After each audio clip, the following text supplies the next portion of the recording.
Түнгі аспанда тамсанып күтіп таңдарды, қыз жолына жаздым арманды. Өзен көрмей тауларын сүйіп арманды, болашаққа аштым жолдарды. Өмірге боп ғашық, алғаш қадам басып, отаным деп сені таныдым. Сенде туып өстім, сенде бақыт кештім, туған елім артық қадірім.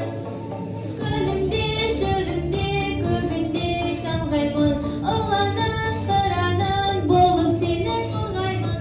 Әнімді, жанымды, барымды арнаймын, бәрібір сені таңдаймын.